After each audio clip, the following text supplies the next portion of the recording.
नमस्कार, मैं बहराज और आप देख रहे हैं द भारत नाउ। आइए आपको बताते हैं आज दिन भर की कुछ बड़ी खबरें जो आज सुर्खियों में रही। संसद के शीतकालीन सत्र के दूसरे दिन डीएम के सांसद डीएनवी सेंथिल कुमार एस ने 3 राज्यों में बीजेपी की जीत पर विवादित बयान दिया। डीएम के सांसद ने कहा कि हिंदी राज्यों में हम गौमूत्र राज्य कहते हैं और गौमूत्र वाले राज्यों में ही भाजपा चुनाव जीतती है, जिस पर बीजेपी के फायर ब्रांड नेता गिरिराज सिंह ने पलटवार किया और कहा कि जो गौ माता का सम्मान नहीं जाना वो गौमूत्र और गौ का क्या जानेगा। भारत की संस्कृति सनातन में गौ माता, गाय का गोबर, गौमूत्र सबका हम सम्मान करते हैं। मैं फिर कह रहा हूं कि अभी भी राहुल गांधी और उनके सहयोगी होश में आ जाओ। सनातन से मत टकराओ। सनातन भारत की पहचान है, जो टकराएगा 2024 में उसका सफाया हो जाएगा।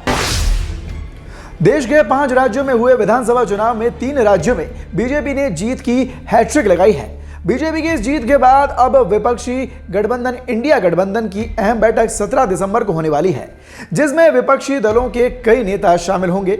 लेकिन इसी बीच खबर उड़ी कि बैठक में ममता बनर्जी और नीतीश कुमार शामिल नहीं होने वाले, जिसे लेकर अब बिहार के मुख्यमंत्री नीतीश कुमार ने चुप्पी तोड़ी है और उन्होंने कहा कि वो इस बैठक में जरूर हिस्सा लेंगे। वहीं दूसरी तरफ बक्सर में आरजेडी सुप्रीमो लालू प्रसाद यादव से जब मीडिया ने पूछा कि क्या इंडिया गठबंधन की बैठक में कई बड़े नेता शामिल नहीं हो रहे हैं, तो पत्रकारों के सवाल का जवाब देते हुए लालू ने कहा कि 17 दिसंबर को अब इंडिया गठबंधन की बैठक होने जा रही है, जिसमें सभी लोग शामिल होंगे।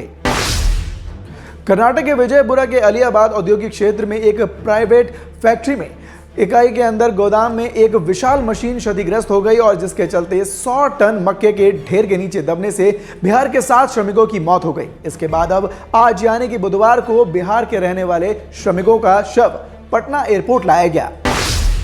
बिहार के आरा में बुधवार को बैंक लूटने की बड़ी घटना सामने आई है, जहां पर 5 की संख्या में पहुंचे लुटेरों ने बैंक में डकैती की वारदात को अंजाम दिया। दरअसल आरा शहर के पकड़ी बजाज शोरूम के पास में आपको बता दें कि एक एक्सिस बैंक की शाखा है, जहां पर इस लूट को अंजाम दिया गया और 16.5 लाख रुपए लूट कर बदमाश फरार हो गए। बिहार के वैशाली जिले से शादी के बंधन को तार तार कर देने वाला एक मामला सामने आया है, जहां पर महुआ थाना क्षेत्र के जहांगीरपुर सालखंड में एक पति के अपाहिज होने पर पत्नी ने पति से सारे रिश्ते खत्म कर लिए। गांव के अनिल सिंह के बेटे रमेश की शादी फतेहपुर थाने इलाके की रहने वाली पूजा कुमारी से 4 साल पहले हुई थी। शादी के बाद एक बच्चा भी हुआ, लेकिन अचानक बीते कुछ महीने पहले रमेश को पैरालिसिस अटैक पड़ा, जिसके बाद वो शारीरिक रूप से अपाहिज हो गया। पति की इस हालत में साथ देने की जगह पत्नी ने उनसे सारे रिश्ते खत्म कर लिए और साथ ही साथ दहेज में लाई सारा सामान भी वापस ले गई। अररिया नगर थाना पुलिस और डीआईयू की टीम ने 0 माइल में 100 ग्राम स्मैक और 3 किलोग्राम गांजे के साथ 3 तस्कर को गिरफ्तार किया। गिरफ्तार तस्कर के पास से पुलिस ने 6,40,500 रुपए भी बरामद किए। नगर थाने के इस्तेमा टोले में डीआईयू और नगर थाना पुलिस ने संयुक्त रूप से इस कार्रवाई को अंजाम दिया है। अररिया एसपी अशोक कुमार सिंह ने प्रेस कॉन्फ्रेंस कर बताया कि जिले में नशा तस्करी की रोकथाम के लिए पुलिस लगातार कार्रवाई कर रही है। सीतामढ़ी जिले के भूति रजिस्ट्री ऑफिस के पास मिनी ट्रक ने बाइक पर सवार 3 लोगों को रौंद दिया, जिसमें देवेंद्र दास की मौत हो गई, जबकि देवेंद्र दास की मां अनीता देवी के इलाज के दौरान एसकेएमसीएच में मौत हो गई है। 2 लोगों की मौत से आक्रोशित लोगों ने बथनाहा के कमल के पास सड़क जाम कर दिया और इस मामले में कार्रवाई की मांग करने लगे। बता दें कि दोनों मृतक मां और बेटे बथनाहा थाना क्षेत्र के बहरा गांव के रहने वाले हैं। इस दुर्घटना में एक महिला भी जख्मी हुई, जिसे इलाज के लिए अस्पताल में भर्ती कराया गया और उसकी स्थिति भी काफी गंभीर बताई जा रही है। सोनसिहारी पंचायत के भोला बीघा गांव में एक व्यक्ति की मौत मोटरसाइकिल की चपेट में आने से हो गई। भोला बीघा गांव के 66 वर्ष के अर्जुन यादव दूध लेकर साइकिल से कादरगंज की ओर जा रहे थे। इस बीच कमालपुरा और शादिकपुर के बीच पक्की सड़क पर उनकी साइकिल तेज रफ्तार से आती हुई मोटरसाइकिल से टकरा गई, जिससे उनकी मौत घटनास्थल पर ही हो गई। घटनास्थल पर ग्रामीणों ने मोटरसाइकिल चालक को पकड़ लिया और पुलिस के हवाले कर दिया। बताया जाता है कि मोटरसाइकिल का नंबर JH12H1041 है, जबकि मोटरसाइकिल सवार समय गांव के आशुतोष कुमार बताए जा रहे हैं, जिनकी उम्र आधार कार्ड के मुताबिक 16 साल बताई जा रही है। मौके पर उग्र ग्रामीणों ने सरकार से मृतक परिवार के लिए उचित मुआवजे की मांग भी की।